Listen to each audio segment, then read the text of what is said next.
देश भर से संत महंत सत्यनारायण पांडे और पुनीत पांडे के पारिवारिक प्रतिष्ठान जयपुर के परकोटे में स्थित पांडे मूर्ति भंडार पर अलग अलग मूर्तियां बनवाने और खरीदने के लिए पहुंच रहे हैं। वृंदावन से आए एक संत से भी एनडीटीवी संवाददाता नीरज शर्मा ने खास बातचीत की है, जिसमें उन्होंने कहा, जग में सुंदर हैं दो नाम, चाहे कृष्ण का हो या राम, पत्थर भी निश्चित रूप से भाग्य लिखा कर आता है। देखिए हमारी स्पेशल रिपोर्ट।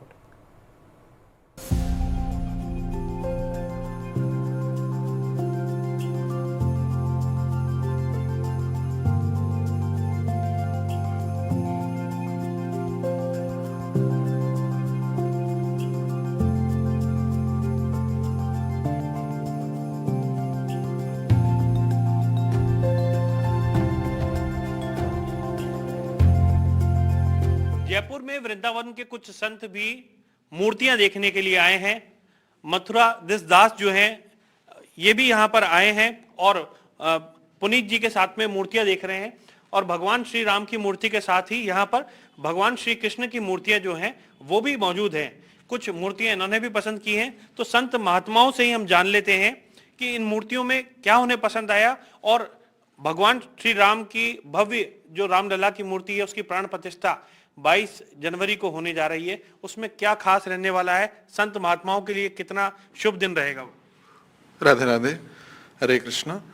तो इधर तो हम पहले से ही पुनीत जी से कई बार ही मूर्ति के संदर्भ में यहाँ पे आना जाना रहा ही है। इस बार भी हम राधा वेणु माधव के लिए जो वृंदावन में मंदिर है वहाँ के अष्ट सखी के लिए यहाँ पे आए हुए हैं। और जैसे आप कह रहे हैं तो उनको तो सौभाग्य प्राप्त हो ही हुआ है कि रामलाला जी का विग्रह के निर्माण के संदर्भ में, तो राम और कृष्ण के संदर्भ में अगर विचार किया जाए, वैसे तो तत्वगत में कोई अंतर है नहीं। दोनों ही, जैसे शास्त्र में कहा गया, केशव धृत राम शरीर जय जगदीश हरे। और केशव धृत, जैसे केशव अर्थात कृष्ण ही है और राम शरीर कह रहे हैं, तो तत्वगत में कोई अंतर नहीं है। दोनों ही, कभी बोलते हैं ना, कभी राम बन के कभी श्याम बन के प्रभु जी चले आना। हाँ, लेकिन जो अगर लल्ला के संदर्भ में बोला जाए, राम लला बाल स्वरूप में है। अयोध्या में उनका बाल स्वरूप में जो पूजित अभी होंगे, जो तल में निम्न प्लेटफॉर्म में होंगे, तो उसकी एक लालित्यता कौशल्या सुत के रूप में वो अलग है। और सीताराम स्वरूप में वहां पे जानकी वल्लभ स्वरूप है। तो लल्ला जी के स्वरूप में हमें वात्सल्य भाव का परिप्रकाश, अधिकतर इस रस की महत्वता है, क्योंकि वहां पे वो रामलला का जन्म स्थान था। तो इसलिए जो वात्सल्य रस के उपासक भक्त से कौशल्या, दशरथ आदि, वे उनको लल्ला के स्वरूप में पूजित करेंगे। और आगे चल के ऊपर तो दरबार बैठेगा तो सीता स्वरूप, जानकी वल्लभ स्वरूप भी आएंगे। संत महात्माओं के लिए कितना बड़ा महत्वपूर्ण दिन है। लंबे समय से कहा जा रहा था रामलला हम आएंगे, मंदिर बनाएंगे, और अब वो मंदिर बनकर तैयार हो गया और अब तो उसका जो उद्घाटन और भव्य शुभारंभ जो है वो हो रहा है। निश्चय समस्त भारत के देशवासियों के लिए यह गौरव का एक अवसर है। और विशेष करके संत महात्माओं के लिए तो हमारे सब प्राण ही हैं, रामकृष्ण, उनके लिए हम जीवन समर्पित किए हैं। और कई यह लंबी लड़ाई हुआ है, ऐसा नहीं कि आज का यह है, युगों युगांतर से यह, जैसे जो बाबर के समय से लेकर के यह जो कष्ट था संतों के हृदय में, सभी भारतवासी के हृदय में था, लेकिन विशेष करके संतों के हृदय में तो था ही, और वह पूर्ति होने वाला है। हम सबके लिए सौभाग्य का विषय वस्तु है। जो भी इसमें मुख्य भूमिका निर्वाह किए हैं, तो उन सबको धन्यवाद, और राम जी की तरफ से और संत महात्माओं की तरफ से भूरी भूरी आशीर्वाद।